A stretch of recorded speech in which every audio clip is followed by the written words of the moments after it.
Megan Marie, welcome to the Game Informer Show. Hi, I think this is actually the first time I've been on it, which is kind of bizarre. Wait, well that's not true. You were on after, no, start after I left? I think you're on the first ever episode of the Game Informer Show. What were we talking about? I think, God, you're really pushing it. I think it was a while ago I listened to the first ever episode. I think it was you and Cork and maybe like Vor, and you're talking about some trade show that you guys went to, I think. Okay. Yeah. But it was a podcast and not necessarily the video cast. Right. This is still technically the same canonical show. Just imagine that I'm Matt Helgeson, and then it's basically the same. I think we've buried the lead. You used to work at Game Informer, Megan. Yes. Hi. So, full disclosure, former coworker. When did you start at Game Informer? What was your era here? I think I started late 2008 till early 2011. Okay. Yeah. All right. Yeah, that totally makes sense. Right after graduating college, because basically I applied in the middle of college, and then Andy called me and told me, nope, sorry, we're not going to take you out of school. And I like cried and I was like, I'm never going to get this job. And then the day after I graduated, I just started harassing everybody until you guys hired me. Oh my God. And I remember I was pretty close to my first day. Is in that window for sure. I remember you being here talking about the Tomb Raider reboot. Because it was that cover story. And even though that game didn't come out until, 2013? That was like a 2010 cover story for us. Yeah. And it was so exciting to have you talk about, I went on this trip, and they're rebooting it. It's going to be more survival focused. And now, of course, you're at Crystal Dynamics, just for the full circle. I know. It was unexpected, but it's been kind of a crazy whirlwind. Yeah. So. What's your fondest memory of Game Informer? I'm not looking for ass kissing, but in terms of cover story excitement or interview opportunity, what was number one peak excitement while you were here? I think that going to Japan for the first time with the GI team was just kind of otherworldly, right? It was such an amazing adventure, and so obviously foreign and unique, and it kind of, GI is really the company that helped me start traveling and seeing the world and going on adventures, and kind of ignited that passion in me. So it was just really fun. And I remember immediately falling asleep at the dinner table in Japan, because everybody wanted to go out to eat immediately after we landed. And I was like, well, I'm going to fall asleep at the table. And I told everybody I would, and I did, which is funny. But yeah, it was just a really, really good adventure. So this is a TGS trip? Yep, TGS. I don't even know. I think it would have been 2008, 2009, right after I started. So it's pretty epic. And we sent a handful of people? That seems insane. Yeah, I know, right? Things have changed a little bit. I know that I think it was Brian, Matt, and Cork, and myself at least. That's wild. Oh my God. And did you write the Portal 2 cover story as well?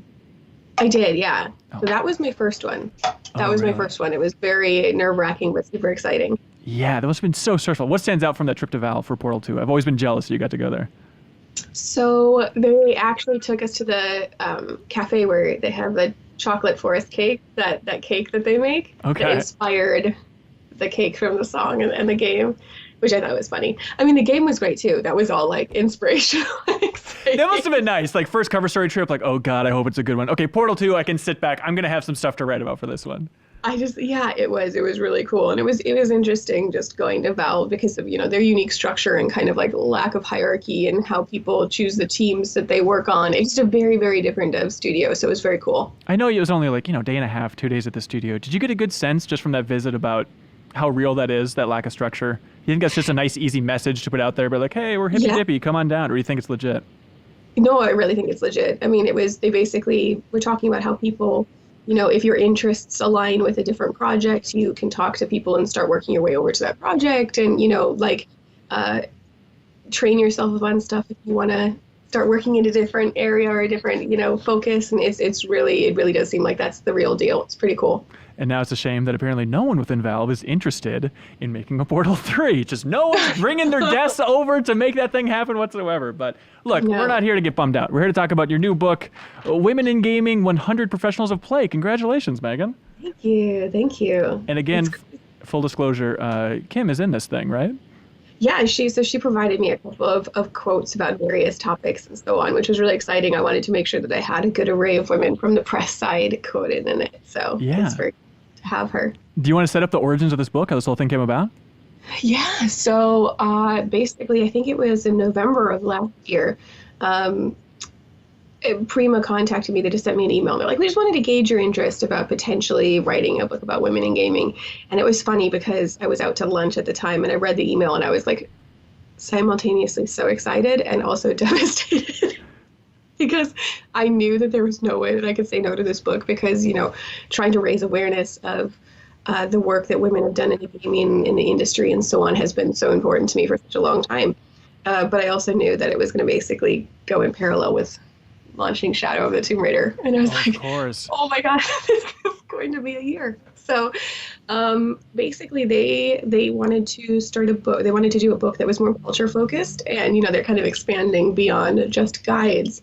And so it was really cool to have the opportunity to kind of spearhead that initiative. And it was definitely a trip trying to do both at the same time. But Prima let me establish everything, basically. Basically they said women in gaming. And so I came up with the structure, I came up with the interview type, the number of women that I wanted to interview. They really gave me a lot of creative freedom, which was great. Yeah, hats off to Prima, and now hats over the heart for Prima. Didn't Prima go down recently? How does that affect the release of your book? I know. We literally just got an email out of the blue and we're just like minds blown. But yeah, I think that this book and kind of creating a culture label was, a way for them to diversify beyond guides, because guides are kind of, people use YouTube tutorials and online things and so on. It's not, physical guides are more collector's items at this point. They're not necessarily used, day in, day out for referencing. And so that totally caught us by surprise. But, in the midst of them finding out that, they were closing down and losing their jobs after, some of them being there decades, they actually, the head of the company, Mike, actually took the time to call me and reassure me that everything for the book was going to be fine. That's nice. DA, it was very sweet that they were concerned about, the book when they were dealing with all of that information on their own. So they did take really good care of us and make sure that DK, the parent company, is stepping in and helping out with PR and all that. But it hasn't actually affected anything other than making us really sad. Right. They're great. Do you know why they chose you? Why they reached out to you? We had a really good working relationship from 20 years of Tomb Raider. So we worked on that for 2016. That was my first project with them. And then I had helped and facilitated a couple books with Sebastian, my partner. He did Playing with Superpower and a couple of guides and so on. And so we had just kind of, been front of mind, and they knew that was a topic that I was very passionate about. So it was very exciting and also very daunting. Yeah. It's a lot of responsibility. Totally. And trying to choose that structure. What were your first ideas? What did you know you wanted to achieve with the book?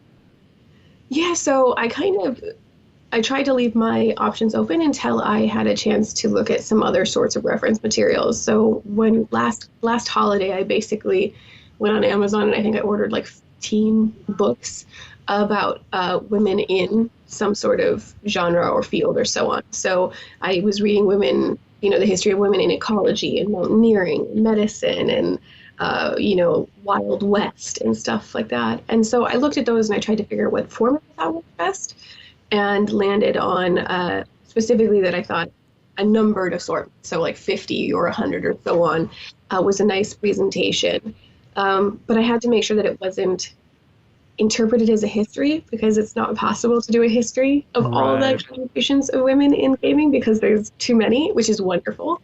If we were able to fit 100, or we were able to fit every major contribution of women to the industry in a single book, that'd be pretty problematic. We'd have a lot further to go than we do, right? Yeah. So it was really just about kind of getting inspiration from other books and then figuring out where I wanted to go. And 50 would have been too low, and 100 was ambitious, but doable.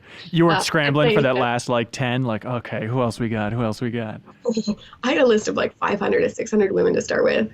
So I started by basically just brainstorming everybody that I knew of through my industry experience. And, very quickly, my goal was to make sure it was extremely diverse. And so, because I think the story is, it's not just diversity for diversity's sake. Diversity lends itself to much more interesting stories and unique voices from around the world and different types of industries. So not just, the AAA industry, but serious games and indie games and educational games and games for change and all that sort of stuff. So I had a list of like 500 people that I just kind of thought of off the top of my head, and I started categorizing them by, specific area of expertise. So I wanted to make sure we have programmers represented, and we have designers represented, and tech artists, and all these other different ones. And I really wanted to make sure that we kind of addressed and eliminated the gatekeeping that a lot of people impose on the industry. If you're not a designer or a programmer, you're kind of ancillary to the game industry.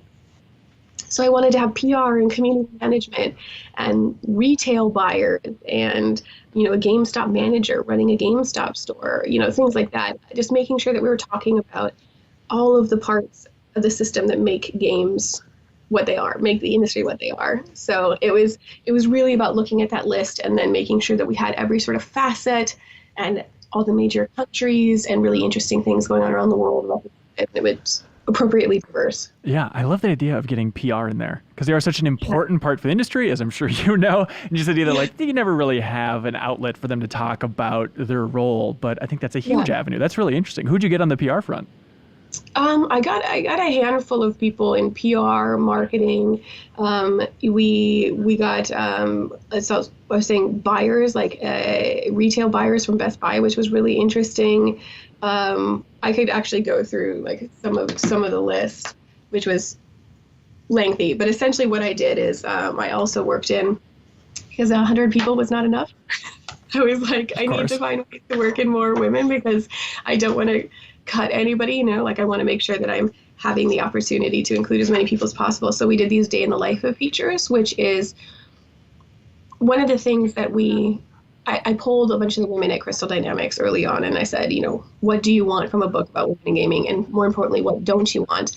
And one of the pieces of feedback I got is that we don't just want like the incredibly super inspirational stories that almost seem unobtainable, right? Like they're their careers are so amazing, so storied, that women would look at it, especially if they're aspiring to get in the game industry, and not necessarily know how to take steps to get to that job because it's so incredible, right? Right. So we added this day in the life of section, which is basically very exceptional people in their specific field that are just extremely good at their job. So veteran PR managers or veteran marketing managers, or, we've got level designer, game writer, concept artist, video game merchant, video game journalist, streamer and host, professional gamers. So these are just all day in the life of these sorts of people.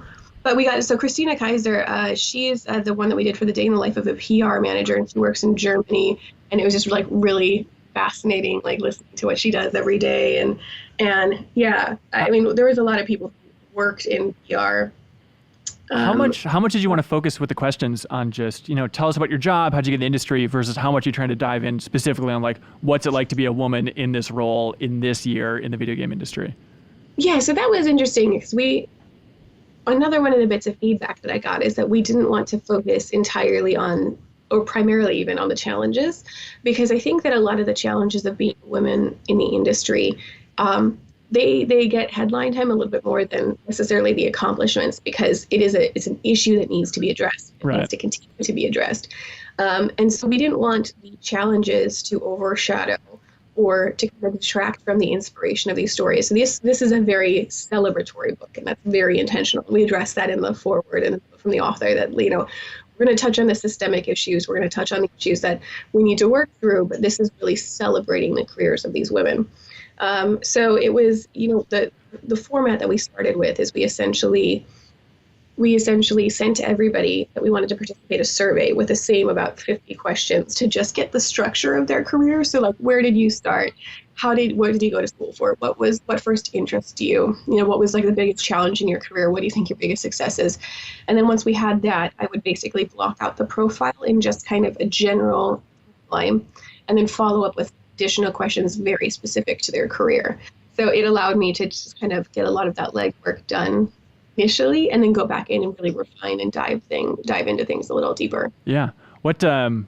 Asking what you learned about the process is way too broad of a question, I know. But was there something that you didn't expect? Something where like you're writing this and you realize like, oh man, this one person I could write a whole book about. Like, what was the most interesting little nugget throughout all that exploration? Oh, I mean, it's an extremely difficult thing to answer because like I learned so much. One of the things that I learned, very quickly and being aware of this, I think was very important, is that my knowledge was very North America, Europe, like English speaking Europe and Japanese focused, because those are, the parts of the industry that I was more familiar with. And that's where I knew a lot of the women from. So right away, it was very obvious to me that I had holes in my knowledge when it came to South America, when it came to, other parts of Asia, when it came to, Africa. That was a little tougher for me, but I knew immediately that I needed to find resources, to find women who are making great headway and unique stories in these spaces.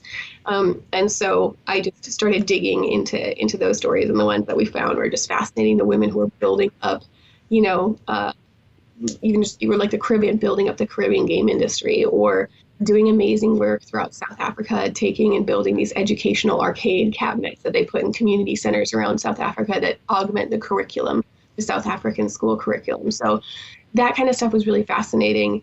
And then on the other hand, it was also really interesting to find out information about some of these women that I just didn't know that are super popular, and that we have this segment called Easter eggs in each of the profiles. And it's basically like what does someone not know about you, like a random unique fact. And, a lot of them were just incredibly surprising. Like I had no idea that Jade Raymond actually lived in Jamaica when she was younger. They moved to Jamaica. Her family moved to Jamaica to open a clinic. And because her house was a clinic and it was in the middle of nowhere, she would have people like, her house would be used as an ER. And so she remembers distinctly someone coming in with a machete in their head when she was younger. Jesus Christ. Oh, right?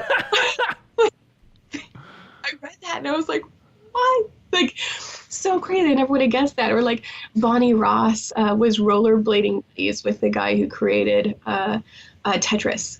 And they, like, in the late 90s and early 2000s, they'd go rollerblading all the time and talk game design and stuff like that. So there was really fascinating sort of like humanizing stories, a little bit of information about people that you think you know really well. Totally. Interesting. I loved those. Yeah. But there were also some women like Muriel Tramitz from France was someone who I had never heard of. What's the name? Muriel Tramitz. So she worked at Coxavision in the late 80s or early 80s and into the 90s.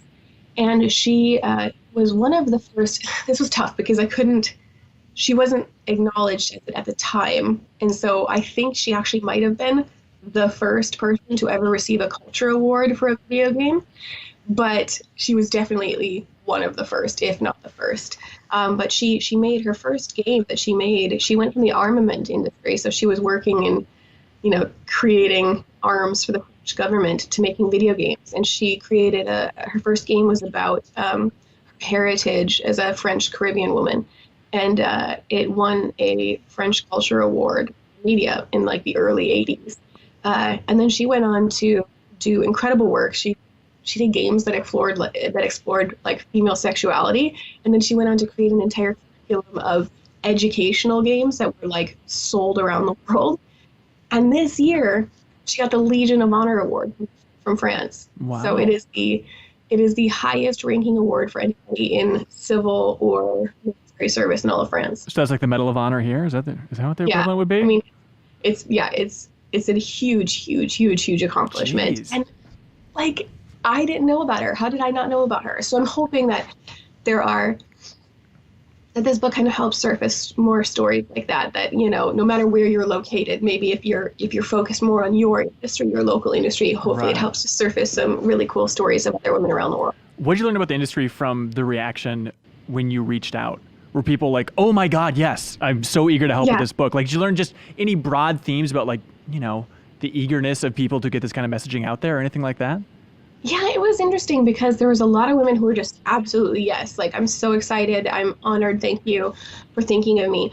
And then there were also a lot of women who were like, I'm very happy to do this. Hopefully someday this won't be needed, Right. And I think that's kind of something that we all agree on. Like, we hope that someday a book like this isn't needed, that being a woman in the game industry is just, normal, and that the diversity of the game industry fully reflects the diversity of the community and the people who play games and create games. So, but we really, I think that I maybe only had like 2-3 people turn down being included. One of them was just too busy. And it was a little challenging to get women in Japan because of culturally. Interesting. Culturally, it's more about the combined effort and less about the individual. Totally. And so it was a little challenging to get women to be willing to talk about themselves in that capacity in their careers in isolation. And obviously not taking credit for everything, but just saying like, here's what I contributed to this game. And so that was a little challenging. But we did end up with, a handful of Japanese women, which was amazing, like Ryoko Kadama and so on. Yoko, who does the Kingdom Hearts soundtracks and the Parasite Eve soundtracks. Yeah, hell yeah. That was really cool. Yeah. God, that's got to be so nuts. And you got to be so careful in the messaging, I'm sure, of like, look, we're not trying to get new details on whatever you're working on. Jade Raymond, we're not trying to find out where you're going now after EA or anything like that. Like, this is just about celebrating your past. Yeah, exactly. And I did, allow the women to take a look at their profiles to make sure I got things accurate, and they could take a look and correct some things, which was good because, sometimes I misinterpreted a detail or, you can't trust the internet to be entirely, past interviews or reportings to be entirely factual. So I had them take a look at some things and make sure that I got them accurate. But for the most part, the women really trusted me to fairly represent the highs and lows of their careers and make sure that we were touching on all of like big important information in their careers. Yeah. It was a lot of responsibility, but it was, it was an honor to do it. Yeah, I like that you're, focusing on this celebratory aspect and the history and all that stuff. Talking about the challenges, was that something where it's like, maybe in a follow-up book, that's like a more focused topic? Because I know you have a lot of strong opinions on that as well. Did you ever feel like, maybe we should have a section devoted to just like, here's what's a real pain in the ass about being a woman in the industry? Yeah, and so we do actually have a section. We have, so it's not, the book isn't just comprised of profiles. The book also includes the day in the life of, and then there's a section called In Their Own Words. And essentially, that is just direct quotes from women. So the profiles I took and I wrote through my voice about their career. But the In Their Own Words, essentially we ask a question, and then it's just straight quotes from a bunch of women in the industry. And so one of them is career challenges. And what did you learn from them? And so there is definitely, a lot of stories about being at events and being directed to like the spouse area of the event versus the, people being interpreted as the spouse versus like the actual developer or, issues of straight up harassment or so on. And so there are definitely, we do touch on that. And I didn't, we told the women that we wanted this to be celebratory, but that doesn't mean that if they had large challenges within their career that they wouldn't touch on them. So there certainly are stories of that, and profiles do include those challenges without question. It's just we wanted to make sure that we weren't letting them overshadow what they achieved. If anything, touching on them then makes their achievements even more, important or even more harder because they pushed past those challenges. Yeah, absolutely. What type of feedback have you gotten so far that you launched it? Yeah, it's been really good. I mean, the feedback that's most important to me is from the women we interviewed, to hear how happy they are with the book and, how happy they were to be included and so on is really important to me because I respect these women so much. And to get their positive feedback that they're very happy with it is wonderful. But, really the feedback that means the most to me, I think, is I've been hearing from women like, wish this had been around when I started in the industry. And I hope then that means that the women young women who read this now, it gives them some guidance or inspiration to help them, work past those challenges and to look at those challenges and say, this is not all of the industry. This is not what the industry is comprised of, that there's so much opportunity and that I can lend my voice and that my voice is needed. So I really hope it inspires some young women. Yeah, absolutely. It's such a nice uplifting thing. I mean, how are you dealing with shitheads on the internet? They're out there. People, I'm sure even on the YouTube version of this video, are just going to be fucking brutal, and it kills me. Have you gotten better with dealing with shitheads in the world? Yeah, well, I'm a community manager, so. Right. Oh, yeah, that's right. I kind of have to be, like when you're the public face of a pretty large company, you learn to have a fairly thick skin. And, something I've learned about myself in particular is that, those kind of comments don't get to me unless there's some sort of truth behind them. Right. And if there's some sort of truth behind them, then it basically exacerbates my own concerns. But when I see comments like, oh, I'm looking forward to the 100 Men in Gaming and stuff like that, those kind of comments aren't going to get to me because I understand like that they don't understand why this book is needed, and they're not necessarily the intended audience. So that kind of stuff doesn't really get to me because, again, it's the people who this book is for understand the need for it, and it will resonate very deeply with them, and that's much more important. Yeah. Why is the book needed? Why do you feel so strongly that it is needed? Yeah, I mean, I think it's needed because there still seems to be this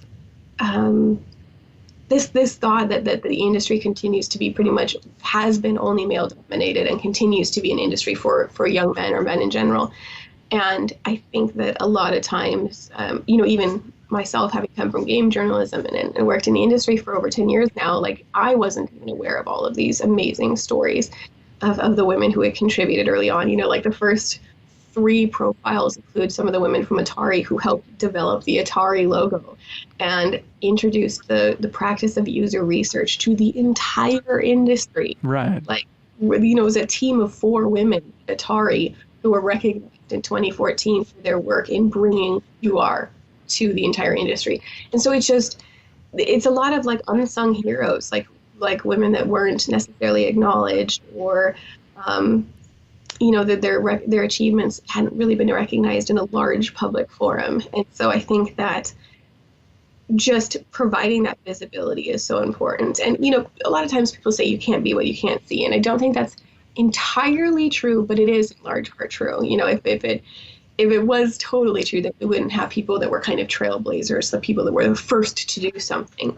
But it really is, representation is so incredibly important. And that's why also diversity was so important to me with this book, is because I wanted every, young women from every walk of life and young people, I say young women because that's my hope, is that it inspires young women. But we wrote this, I wrote it in a way that I hope is very accessible to any gender. And this information should be inspirational to anybody, hopefully. Totally. Who's interested in the industry. But I hope it is, seeing every young woman who reads this book can find someone that they can relate to in the type of games that they want to make or the type of struggles that they're dealing with, and seeing them push past that. So, it is really just, representation is just so important. And it's funny because I talk about in my author's note that, Lara Croft was kind of my person that I looked up to, because I didn't know of any women working in the industry at the time when I was playing games when I was very young. And so I looked at her and I was like, well, she's close enough. She basically works in the industry full time. Yeah. She's in gaming, right? So I was like, she can be my inspiration. However, the one person who really cemented my vision of seeing myself in the industry was Lisa Mason at Game Informer. Oh, that's so sweet. I subscribed to the magazine, and then one day I looked at the little yellow stacked photos and I saw Lisa. And I was like, there we go. There's a woman at this magazine. If Lisa can do it, I can do it. And so, it really, even on a personal level, I recognize how important that visibility is and representation is. And if I can offer representation on a greater scale, not just hey, there's a woman. I am also a woman. But here's a woman who's doing amazing work in nonprofits, or here's an amazing woman who's doing educational games, or here's an amazing woman who's doing, incredible AAA things, or, just, I hope that representation is helpful to young girls. Yeah, absolutely. Well, hey, congrats on the book. Also, Thank you. Congrats on Shadow of the Tomb Raider coming out around the same time. Oh, and congrats in the future for the Avengers. It's going to be good, right? Thank you. Yes, I'm so excited. Okay, great to hear.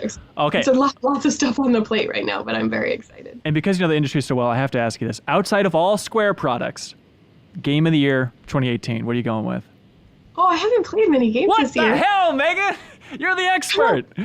I was kind of writing a book and launching a game. I'm sorry. So I have not played much this year. So this holiday I'm bringing, which I'm going to come home to Minnesota soon. So Hey, there we go.